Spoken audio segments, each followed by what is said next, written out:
WJON. Joining me now, Star Tribune sports columnist Jim Souhan. Jim's appearance this morning being brought to you by Green Mill of downtown St. Cloud. Good morning, Jim. Good morning, Lee. So you have a column in the Star Tribune this morning regarding J.J. McCarthy and what that might mean for the front office and the head coach. We'll get to that in just a moment. But let's first dive into J.J. McCarthy's meniscus injury. Do we know when this happened? Was it a non-contact injury? They don't know. We had a really good photo of him planting his right foot on one of his scrambles. And, you could guess that that's it, but we really don't know. I don't know that it matters either. And so my understanding with meniscus injuries, there's a short-term repair versus a longer-term repair. Is that accurate? Yes. If they decide to just trim the problem area, then he could be back within, 3, 4, 5 weeks. But it might mean that there's a higher chance of re-injury. If they do a full repair, then he's out 3 to 6 months. Obviously, that would be, unless it went really well and they decided he could get a little playing time in at the end of the year, it'd probably mean the end of the season. Does his age factor into which decision at all? I just think that, if this guy's your future, why rush anything? He wasn't supposed to start this year anyway. There was a chance he wasn't going to start any games this year. Patrick Mahomes didn't play any games as a rookie. So why would you rush him back? Why would you do the lesser? Unless every injury can be different. Maybe they have a great doctor who goes in there and says, no, it really doesn't need anything more than a trim. Then you wouldn't do more than you have to. But at this moment, I would guess that they would get the full repair. What about factoring in if he does have the more long-term injury, surgery, the fact that he wouldn't be able to practice and get those reps that was the focus and the plan earlier? Just practice is not as important as having a healthy knee. Would you rather have him going to 2025 with a high chance of re-injury or going to 2025 having missed some practice? I'd rather have him miss the practice. And he can also practice, he can do a lot of work in the off-season in the facility. They have off-season programs. They have next year's training camp. I think health has got to be number one. Your column, if the Vikings lose J.J. McCarthy and can't play all year, what does that mean for Kevin O'Connell and Kwesi Adolfo-Mensah? Give us some highlights on your column this morning. Yeah, so Mark Wilf already came out and said they're not signing either of these guys to contract extension at this point. At the end of this year, they will have 1 year left on their contract. Usually NFL teams don't like to go into a season with guys on the last year of their contract unless they do plan on making a change or unless the guy's job really is on the line. I think the most probable scenario for this season before JJ's injury was that they had a losing season. JJ played a little bit at the end, or not at all, but was more of a sign of hope and development than anything else. And if they have a losing season, then what would be the selling point for O'Connell and not that they're necessarily tied, they could make different decisions on the two guys, but I'm just using them both as an example. What would their argument for getting a contract extension be? They've been here 3 years, had 2 losing seasons. The argument would be, look, hey, JJ is on his way, and Dallas Turner's going to be much better next year, and we have all the salary cap. This was a put things together year, not a winning year, but next year's going to be great. Well, if you don't ever get to see JJ McCarthy even practice, what's their argument? Looking back, how much did the Wilfs have a say in extending Kirk Cousins those previous years, or was it all Kwesi? That a decision that big does involve the owners now, basically, but the Wilfs do want their football people to make the football decisions. So what happens is Kwesi, is in step with O'Connell. Kwesi goes to the Wilfs, says, I think this is what's best for us. And then the Wilfs have to say yes or no.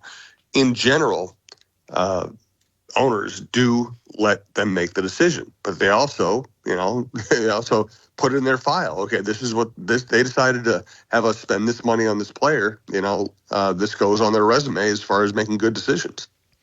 And so the reason I ask, and I understand the NFL is a business, but I would believe that the Wolves had to be on board that this was the long-term vision, and maybe it's just hasn't had a chance to play itself out yet. And that is possible. It is possible that the Wolves will say, okay, 2 losing seasons in 3 years, some bad draft picks from Kwesi, but we really do think the plan for 2025 is sound. I know they're both very likable people. They have culture gets really overused in the sports world, but in this case, I think they really did change the culture in the building. It's a place players want to play and a place people want to work. So they do have good things they can offer. And the Wolves might not want to fire them. That's possible. It's also possible to look at Kwesi and say, man, the drafts are just not good enough.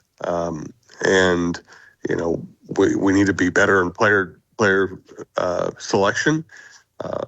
And Kevin O'Connell's a really talented quarterback and offensive coach who's going to help McCarthy. They could split it too. They could make different decisions on Adolfo-Mensah and O'Connell. But nobody knows, as is the case in every sports conversation, nobody knows what's going to happen. But somebody should be setting up that this is a possibility. Let's assume for a second JJ is done for the year. Does that give a longer leash to Sam Darnold, considering Nick Mullins would be the alternative there, or does that not factor in at all? I mean, Darnold will be the starter, but he's not a development starter. He's a can you help us win now starter. So as long as he's showing any signs of competence, he would probably keep the job. But if he stopped showing signs of competence, then they might try something else. Remember, they did bring in Dobbs last year, middle season. A lot of things can happen at that position. We already kind of know who Mullins is. Hall, his last NFL game was horrific. So I'm guessing it would mean that Darnold gets as long a leash as possible. But if he plays the way he's played other times in his career and just is keeping them from even functioning, then they would have to make a change. Switching gears a little bit, what did you think of Zebby Matthews' Major League debut? Really impressive. This is a guy who started the season in high A, and now here he is a few months later pitching in a pennant race against a very good team, and he looked great. I mean, striking out Bobby Witt with a cutter in the first inning, had composure, gave up a home run and settled back down. He has 3 really good pitches. He has 5 pitches he can throw. He doesn't walk people. He has command. He has composure. He looked great. What's the good news on Byron Buxton? Just that it's a day-to-day injury, not anything more serious. Now, day-to-day could be 3, 5, 6 days. Who knows? But my guess is with a day game today, and I could be wrong. We'll find out here very shortly. They could rest him today, and he will have had, and then they are going to Texas on Thursday. I would guess he would play Thursday or Friday if it's not a serious thing. But again, that's another thing we don't know yet. The Twins seem to do well against teams other than Cleveland. Is Cleveland just that much better than the Twins? I don't know. Sometimes it's a matchup thing. Sometimes it's when you play them. It was really impressive. They won that doubleheader last Friday against Cleveland. And then Cleveland won 2 close games, and the Twins just didn't get that big hit. Cleveland is really good. I mean, they're too far into the season for this to be flukish. They're really good. They win close games. They can hit home runs, but they can also, just put the ball in play and be good situational hitters. They catch the ball. They run the bases well. They have a star to lead them in Jose Ramirez. They have a habit of winning over there. They're just a good team. And the Twins have not played well enough head-to-head. They still do have a 4-game series against them in Cleveland later in the season. I wanted to ask you yesterday, but we ran out of time. Obviously, college football practices are underway. The Big Ten is now the Big 18, I guess. What were your thoughts on further expansion in the Big Ten Conference? I'm just not as big a fan of old-time tradition as most people. I think it's kind of cool. They're going to play USC, I think it's cool they're going to play some West Coast teams. And when they added Rutgers, I mean, who gets excited about that? But, you had these great programs, these historic programs from the West Coast. That gets kind of fun. And so I'm actually looking forward to seeing them play teams other than Northwestern and Purdue more often. It probably makes it harder on PJ Fleck. He's probably going to play more games against traditionally strong programs. There'll probably be fewer soft spots on the schedule, but in terms of entertainment, I'm looking forward to it. Do you anticipate that eventually there will be divisions? I mean, this year it's divisionless, right? So do you anticipate that somewhere down the line they're going to make divisions?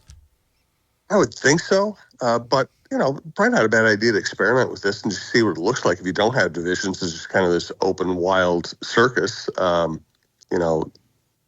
Teams, you don't have to win a division to go to a bowl game, So as long as they keep the traditional rivalries, as long as Ohio State and Michigan are playing every year, I don't really care how they structure the rest of it. And before we go, the Lynx are back in action here on Saturday. How many games are remaining, Jim? They're back Thursday, actually. Oh, they got about 30-40% of the schedule left. So, still, this is really the stretch run. The stretch run is starting now. And are they healthy? Are they ready to go? They look healthy. They were missing Collier earlier. Now she's back, obviously. Played pretty well at the Olympics. Diamond Miller is still a mystery. I'm not sure where she is in terms of being able to return, but they actually were playing very well without her, so I don't know how big a factor she is. All right, Jim. Unfortunately, we're out of time, but we'll do it again tomorrow, all right? Thanks, Lee. All right, thank you. Jim Souhan, Star Tribune sports columnist, joins us here every weekday at 7:15. Jim's appearance being brought to you by the Green Mill of downtown St. Cloud.